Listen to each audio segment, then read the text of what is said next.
The unit is based on Enemy Pie, which is an awesome book. It's written by a cool author named Derek Munson.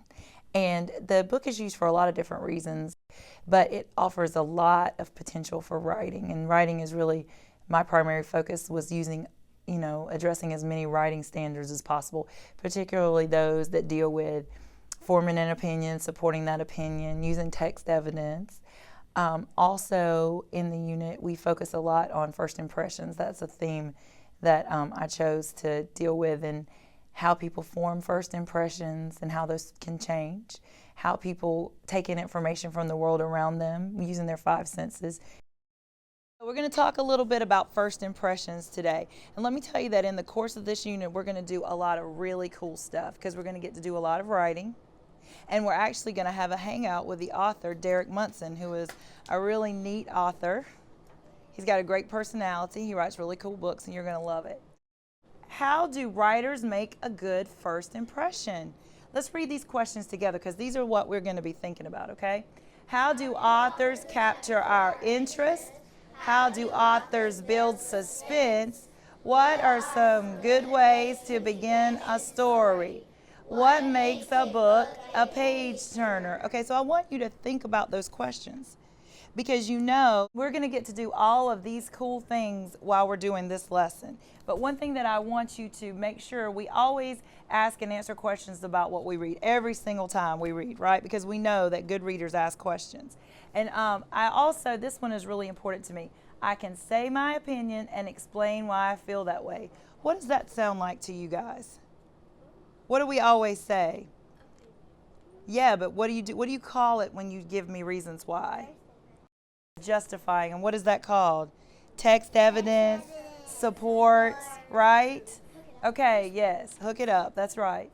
So I want to make sure that you're paying attention. Now, let's take a look at the cover of this book, Enemy Pie.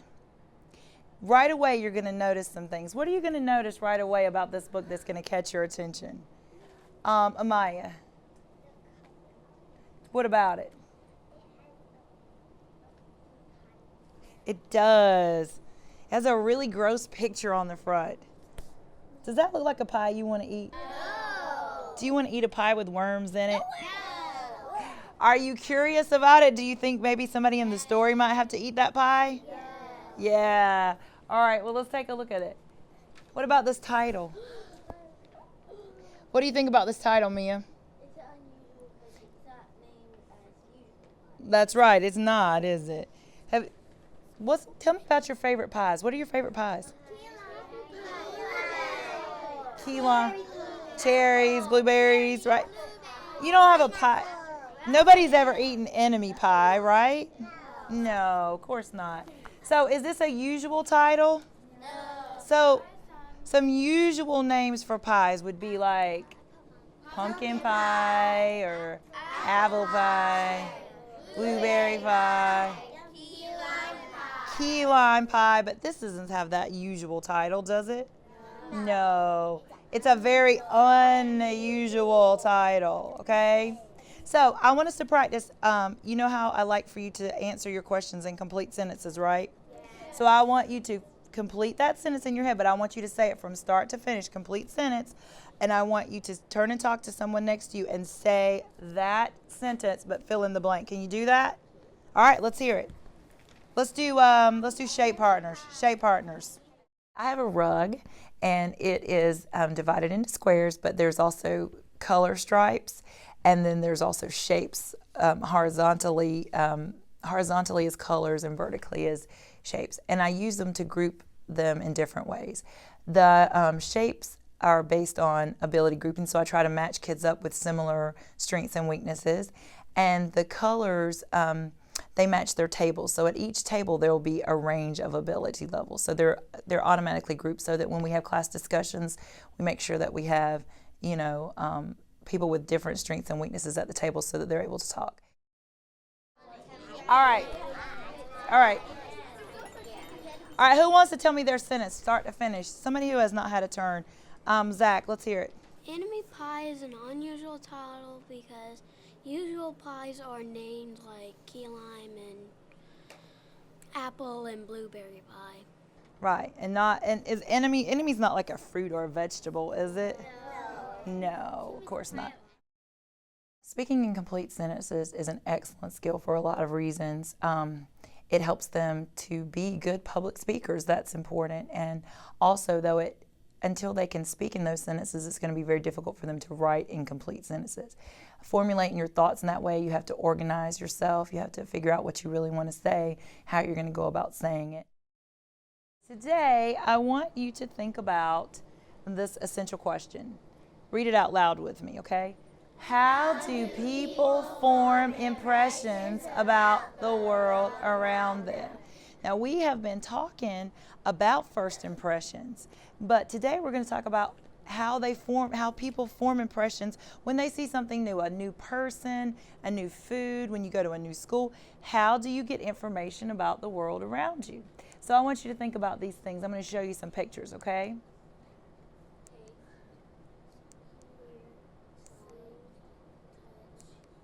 Yeah.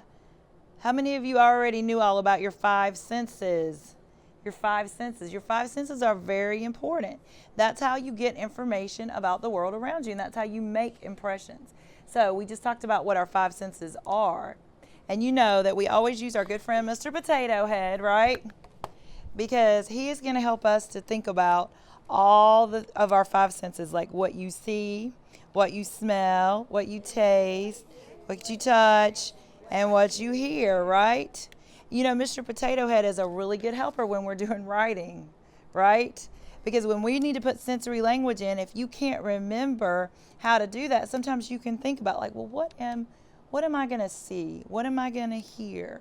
What am I going to touch? What am I going to taste? Those things help your readers to visualize and to connect to your writing, and it makes your writing more powerful. So it works both ways. You know that sensory language is so important because that's how we make connections.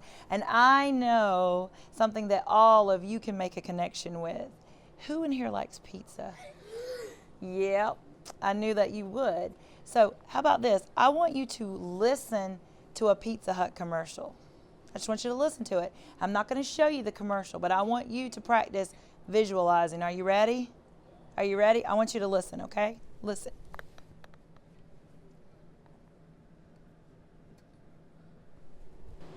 Take your pizza night from fun to phenomenal with Pizza Hut's new Crazy Cheesy Crust Pizza, the cheesiest creation ever.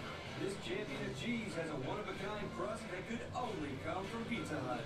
16 pockets of bliss filled with a blend of 5 amazing Italian cheeses. Go a little crazy on pizza night for just $12.99. There's only one Crazy Cheesy Crust Pizza and only one place to get it. Pizza Hut. Now that's how you make it great. Now, did you visualize? Did you get some images in your brain? So you got some ideas, you made some connections. Now, I wonder what would happen if you could only see it, but not hear it. Let's try it. Let's try that.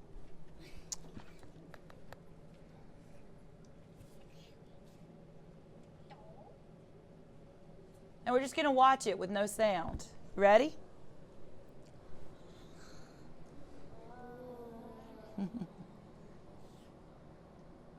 Does that look good? Hungry. Yeah. It's delicious. It's still not nice. Can't wait to eat it.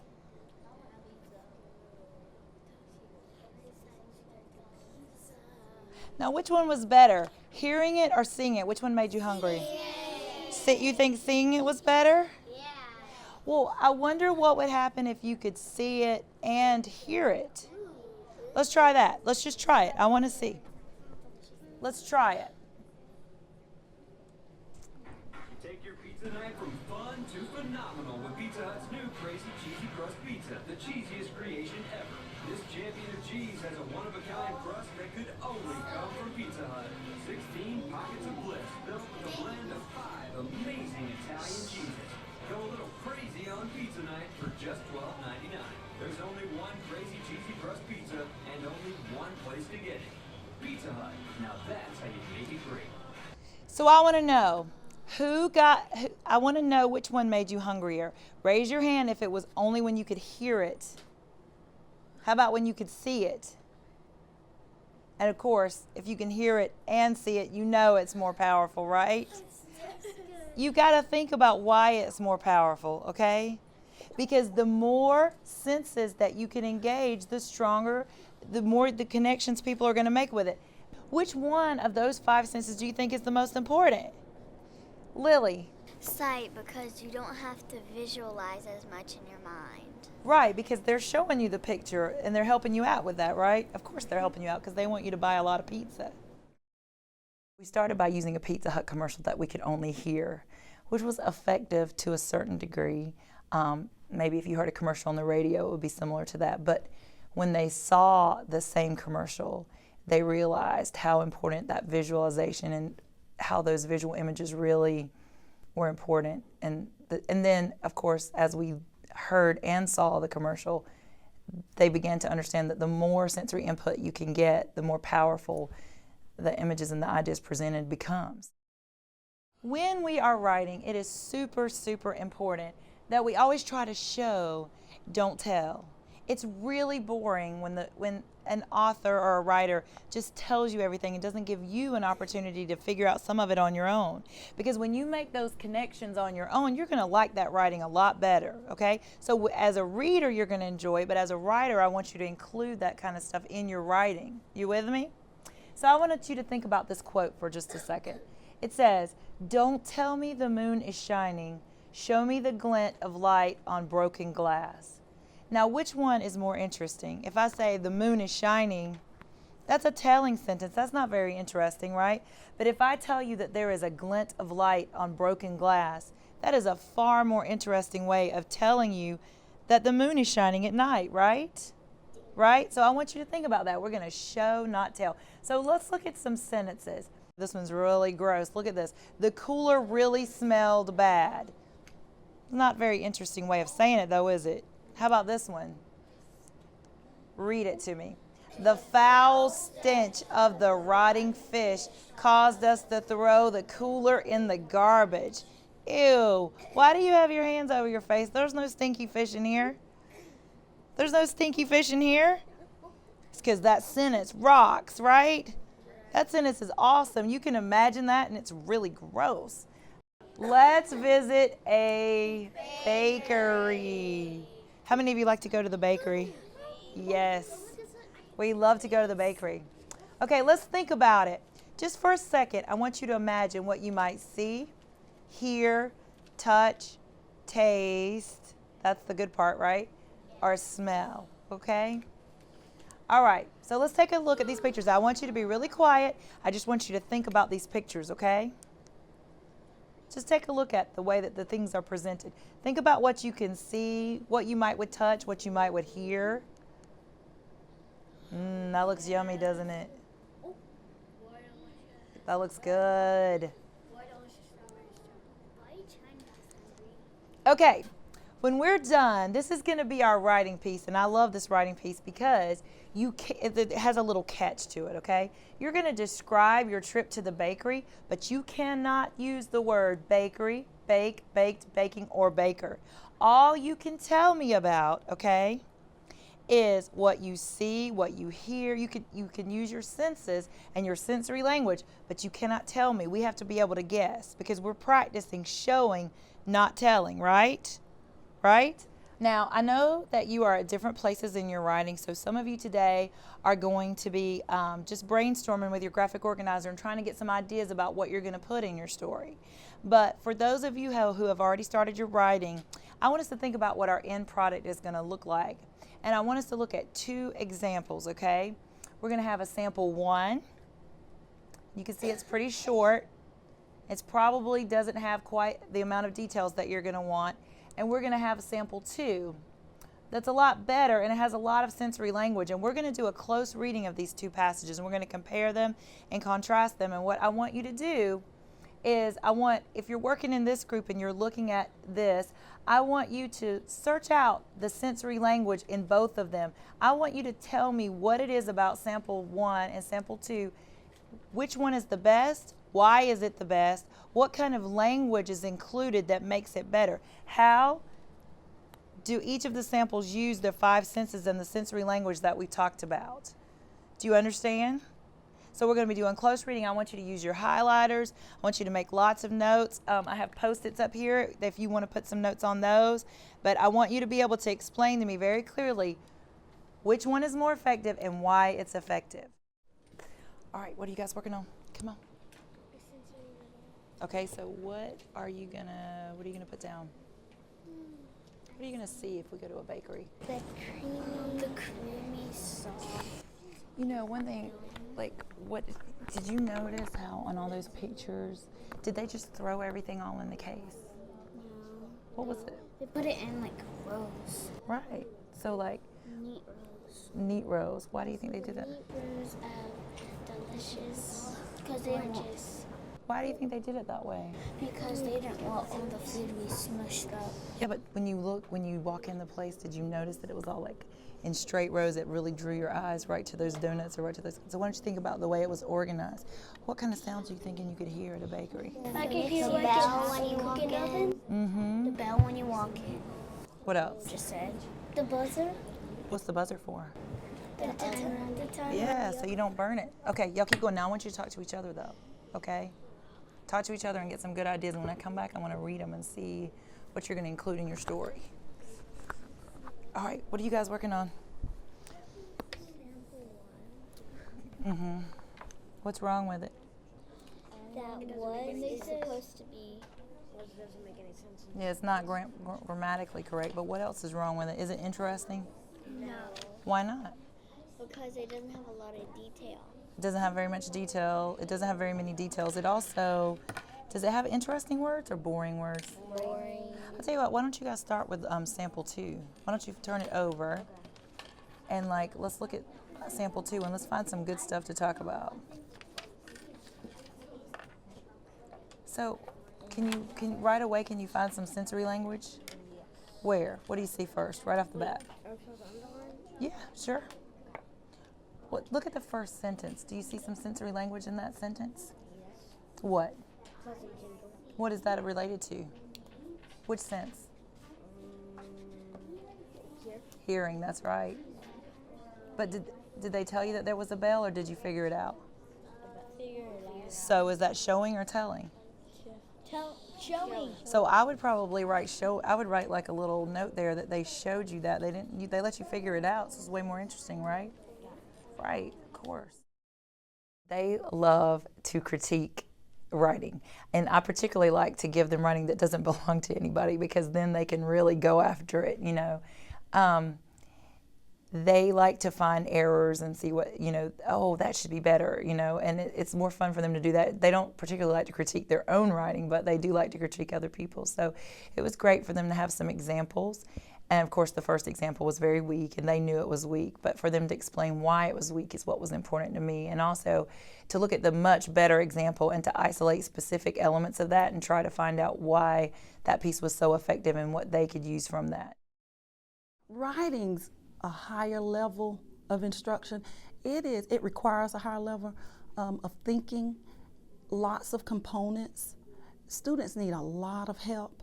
So students are willing to write, but you've got to teach them the different components, the different steps. Students need a lot of support to be successful writers, and you've got to be consistent with it, and you've got a conference with kids, and with that in place, they become, you know, willing to write. All right, let's talk about this big writing prompt. Now, we've learned a whole lot about first impressions. We've learned a lot about the book Enemy Pie. And now we're ready to do this writing piece. I want to make sure that we understand what a constructed response is all about and we remember the steps. So let's just begin by reading this again. Are you ready? After reading Enemy Pie, explain how the story shows it is possible to turn an enemy into a friend. Compare the main character's first impression of Jeremy Ross with his feelings towards Jeremy at the end of the story. Now, sometimes whenever when you read a big long question like that, it's really, really important that you read it more than once, and it's really, really important that you make sure you understand exactly what it's asking you to do. Now, you remember yesterday when we did our Presto Changeo, we went over that and we used the graphic organizer. So let's just review that really quickly.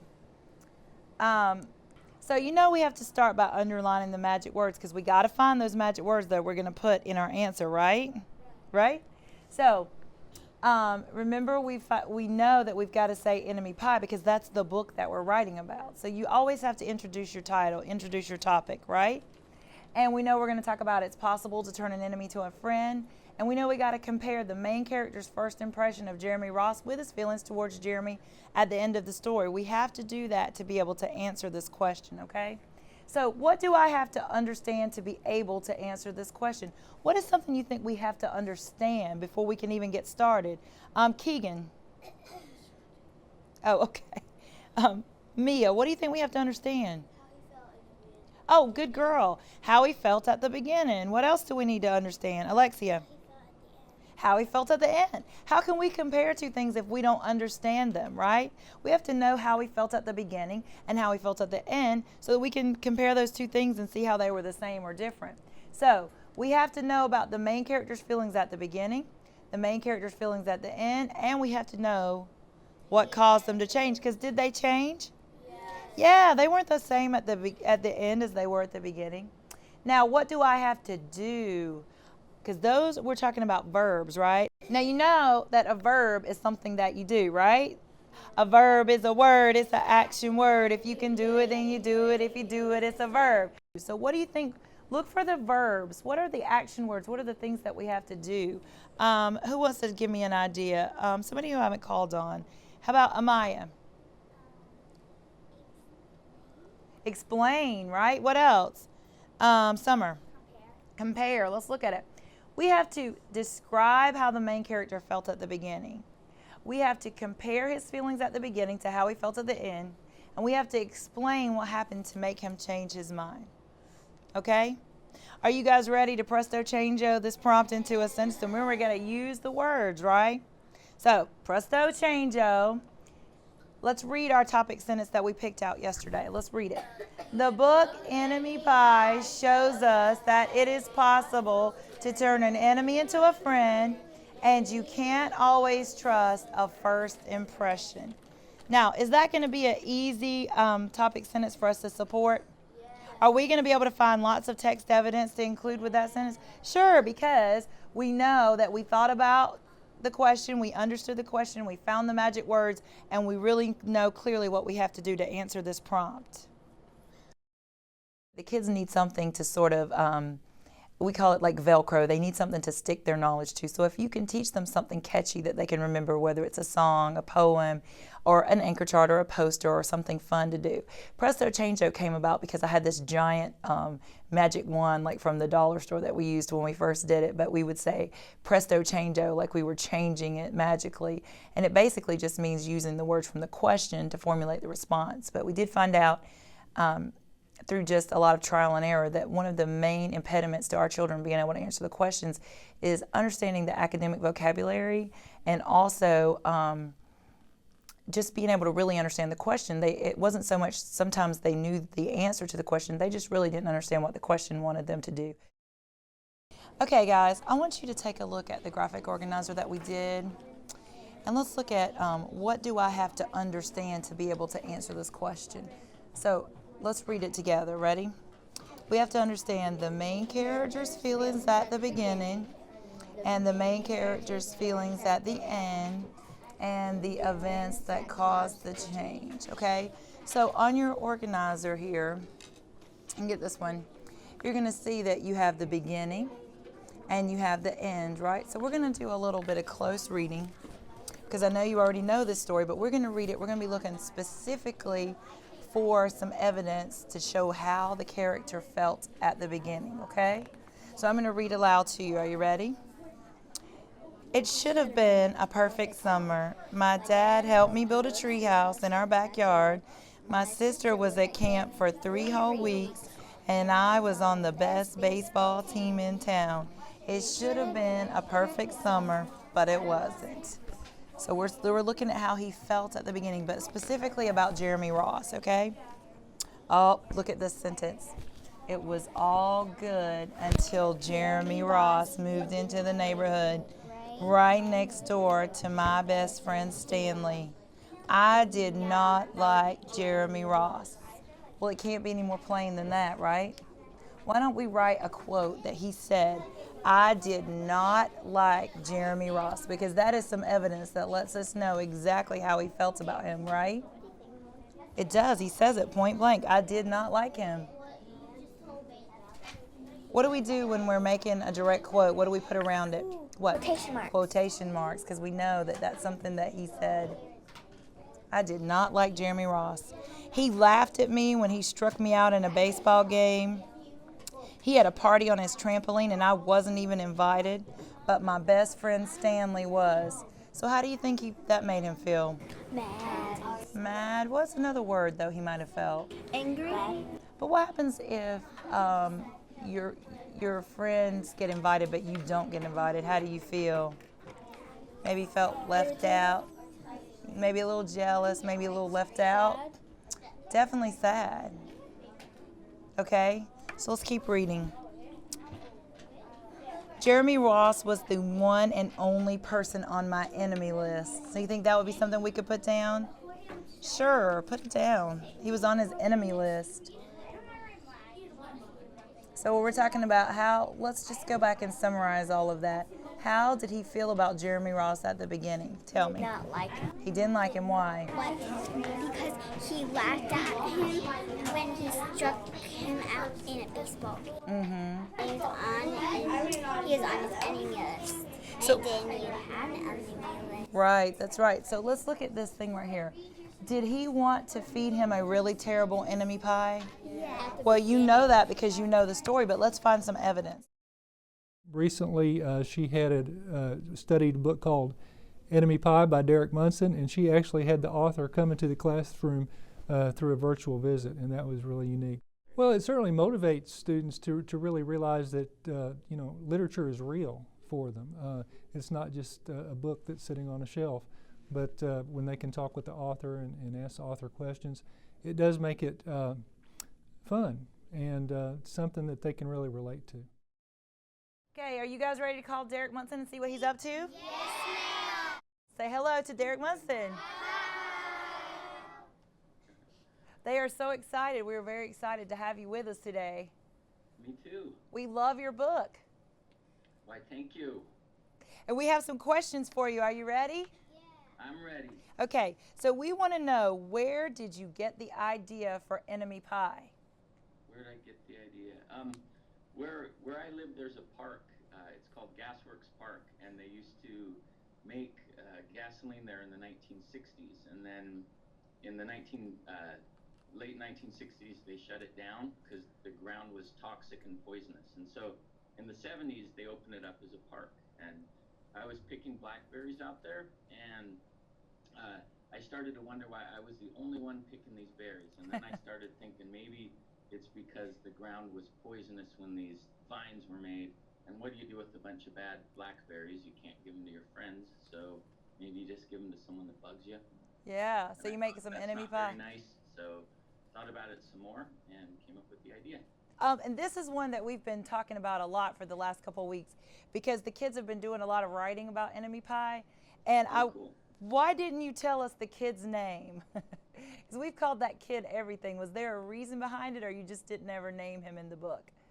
That is a really good question, and I've been to some schools and they say, they ask if I had meant to do that so that the reader would feel like they were part of the story, but really I just forgot to name him.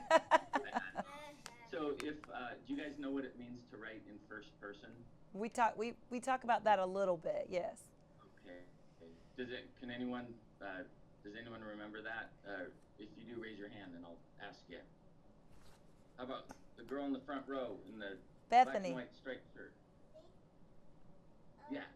We did talk about first impressions. Oh, she thought you meant first impressions. Oh, good question, or good thought.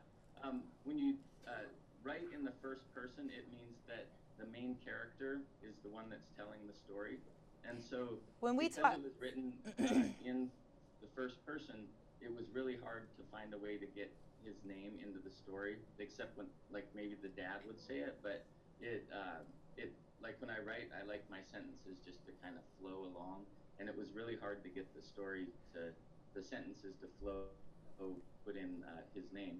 So When we talk at the end of the story, I forgot to go back and name him. And I wish I would have, because it's no fun to say the main character in the story. Right. You know, it would be nice to be able to say Henry or something like that. But when we talk about the first person, third person, we talked a lot about like point of view and perspective. So they tend to think about it more in those terms. Like, is this written from the perspective of the person who's talking or not who's talking? But you're right. They did have to say the kid. We said the kid a lot. The kid's dad.